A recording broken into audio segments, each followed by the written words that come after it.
Hi guys, welcome back to my vlog.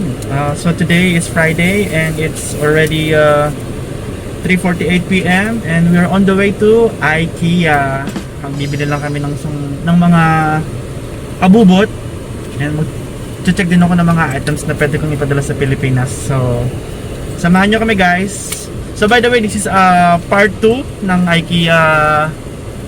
IKEA Lagalag kasi nanggaling na kami dun last time with Madam Rose. So watch nyo rin yan guys, coming soon.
So guys, nandito na kami sa IKEA and naghahanap na lang kami ng parking. Medyo madaming tao ngayon, besh, dahil ang hirap makahanap ng parking. So sana makahanap agad kami para makapasok na kami sa loob kasi medyo mainit.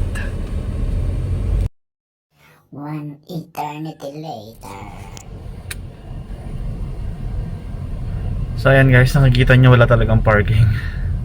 Sobrang daming tao ngayon kasi Friday, it's weekend dito sa UAE. 'Di ba? Kaya ang hirap makahanap ng parking ngayon. Ayun guys, after few minutes nakapag-park na kami and ngayon paalis na kami ng car and papunta na kami sa loob. So samahan nyo kami guys and itutur ko kayo sa loob ng IKEA. So tara na. So ayan guys, naglalakad na kami guys, papunta na sa loob. Sobrang init ngayon dito sa parking side. So ayan.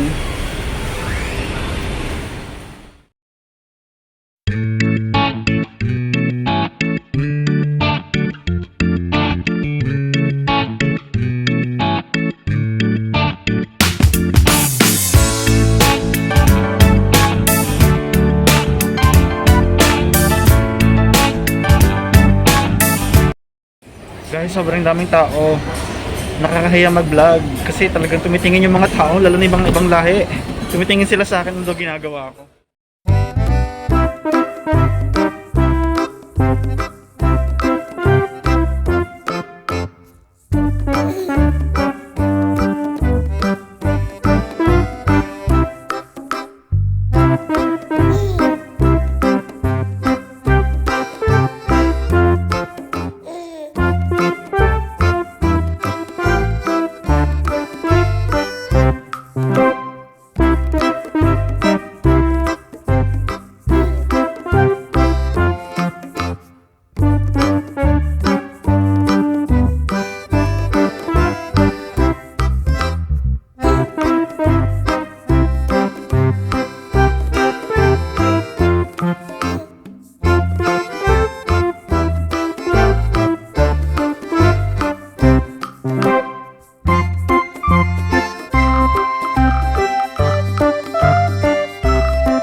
Everybody shake your baby.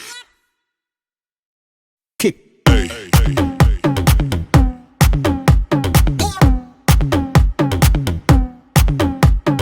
Hey, hey, hey, hey.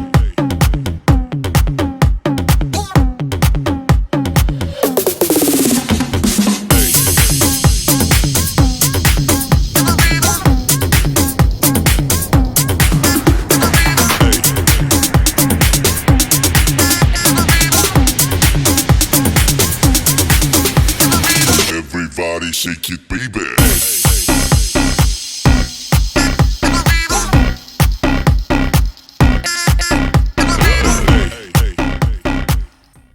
Guys, nandito na ako sa bahay guys. Hindi na ako nakapag-vlog.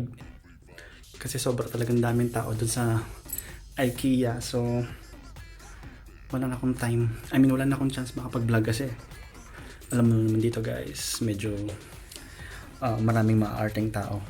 So, I decided na lang na hindi na mag-vlog. So, i-hold ko na lang next time yung mga pinamili ko sa IKEA. But, for now, let's call it for a night. And, end ko na yung vlog dito.